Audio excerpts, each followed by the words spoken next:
Final exam की तैयारी चल रही थी। तभी रिया के पिता अचानक उसे वहाँ से खींच कर ले गए। निकलने से पहले उन्होंने बाकी बच्चों से कहा, बारिश आने वाली है, सब घर जाओ। गाड़ी तेजी से सड़क पर दौड़ रही थी। रिया ने पीछे मुड़कर खिड़की से देखा, काले बादलों ने सब कुछ ढक लिया था। तूफान आने ही वाला था। पिता ने गाड़ी और तेज कर दी। उन्होंने रिया से कहा कि अपने छोटे भाई आर्यन की सीट बेल्ट बांध दे, लेकिन वो मान नहीं रहा था। पिता उसे डांटने के लिए पीछे मुड़े और गाड़ी लगभग कंट्रोल से बाहर हो गई। किसी तरह बड़ा हादसा टल गया, लेकिन आगे एक ट्रक रास्ता रोक कर खड़ा था और बारिश तेजी से पास आ रही थी। पिता तुरंत हाईवे छोड़कर दूसरी तरफ मुड़ गए। उन्होंने बच्चों को जल्दी जल्दी चलने को कहा। बारिश की बूंदें अब बहुत करीब थीं। आखिर वो एक बंकर तक पहुंच गए। अंदर सुरक्षित पहुंचने के बाद पिता ने सच्चाई बताई।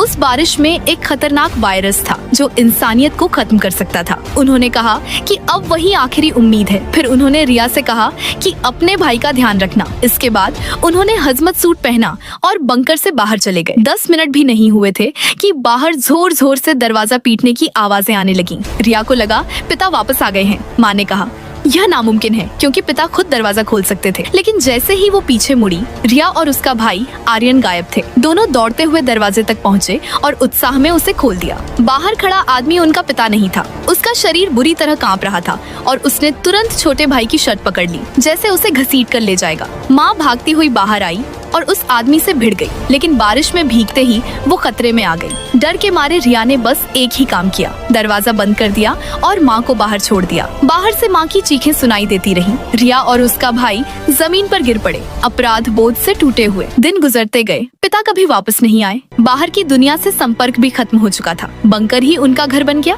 और जेल भी। साल बाद उसका भाई आर्यन बड़ा हो चुका था। राशन लगभग खत्म होने लगा था। वह अब इस जिंदगी से तंग आ गया था। रिया ने उसे समझाने की कोशिश की, लेकिन गुस्से में उसने कांच तोड़ दिया। वह बाहर जाना चाहता था। आखिर मजबूर होकर रिया ने सूट पहना, हिम्मत जुटाई और दरवाजा खोला। बाहर कोई नहीं था, ना खाना ना लोग, कुछ भी नहीं। वह वापस आई और सच बता दिया, अगर जिंदा रहना है तो किसी और बंकर को ढूंढना पड़ेगा। थोड़ी देर बाद जब दोनों सो गए, तभी अचानक